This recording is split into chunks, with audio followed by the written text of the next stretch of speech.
राशि एक 21 साल की लड़की थी जिसके सपने बहुत बड़े बड़े थे, पर उनको पूरा करने से पहले ही उसकी शादी तय कर दी जाती है।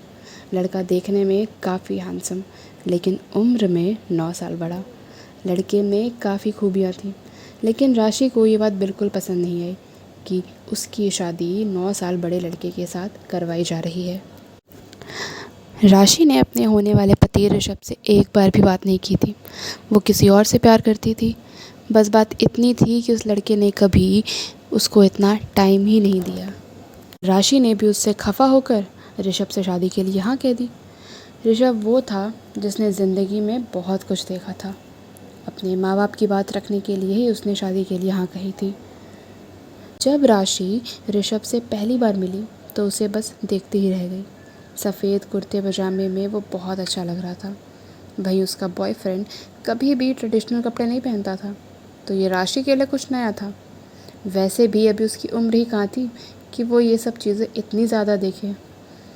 वहाँ सामने ऋषभ ने भी राशि को देखा और उसके चेहरे पे हल्की सी मुस्कुराहट आ गई। उसने उसके सामने अपना सिर नीचे कर लिया। ऋषभ ने राशि को बहुत प्यार से हेलो बोला।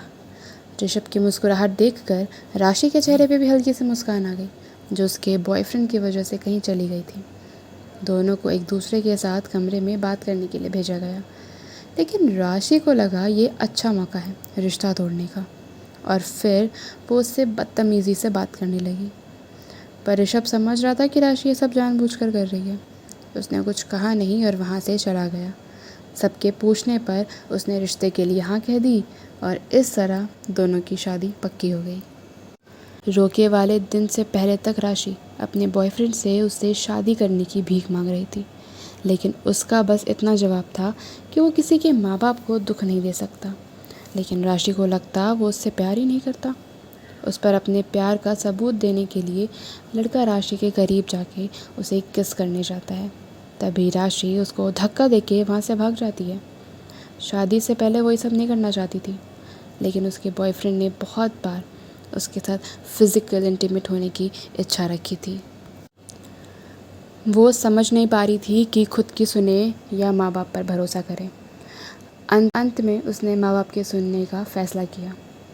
राशि के मन में हज़ारों बातें चल रही थी, जिन्हें ऋषभ ने पहली नज़र में ही परख लिया था। वो भी नहीं चाहता था कि राशि किसी दबाव में आके शादी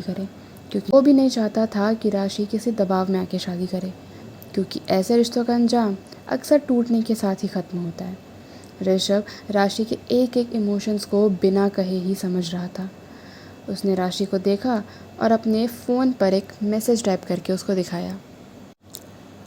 काम डाउन राशि, अदरवाइज और pictures will not come good. ये देखकर राशि उसे गुस्से में घूरने लगी, लेकिन इतना तो था कि वो अपने ख्वाबों और परेशानियों से थोड़ी देर के लिए भटक गई थी।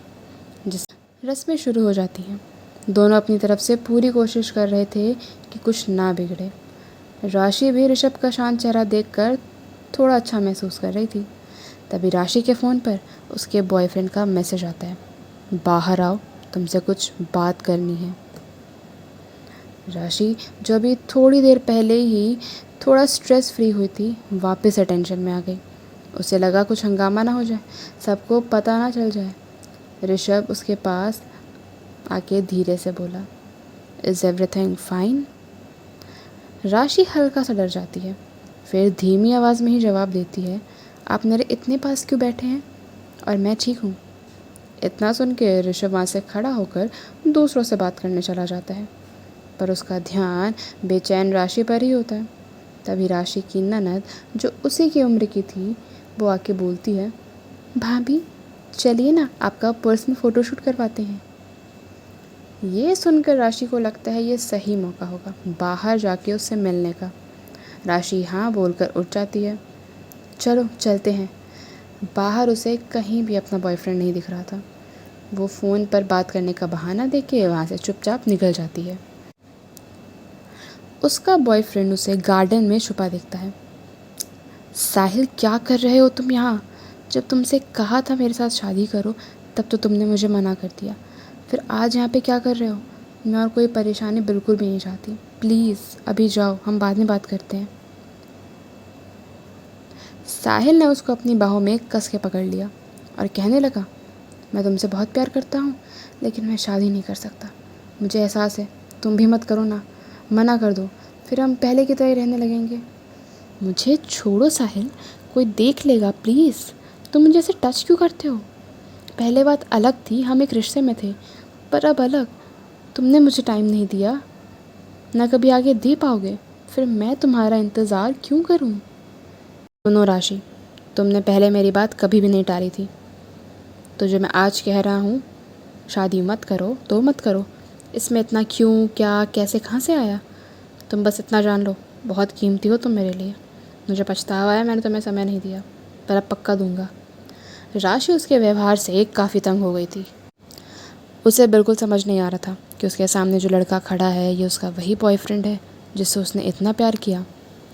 वो सोच में थी, तभी उसे किसी का हाथ अपने ऊपर महसूस होता है जो उसे अपनी ओर खींच लेता है। देखती है तो वहाँ पे ऋषभ खड़ा था। ऋषभ राशि को अपने पास खींचकर उसे बिना छुए साइड में खड़ा कर देता है और साहिल की तरफ आगे हाथ बढ़ाते हुए कहता है, हाय, राशि's वुड बी हस्बैंड। ये सुन के साहिल दंग रह जाता है। आगे क्या होगा कहानी में? क्या राशि और ऋषभ एक अच्छे रिलेशनशिप को मेंटेन कर पाएंगे? क्या राशि जो साहिल से प्यार करती है वो ऋषभ से शादी करेगी भी या नहीं?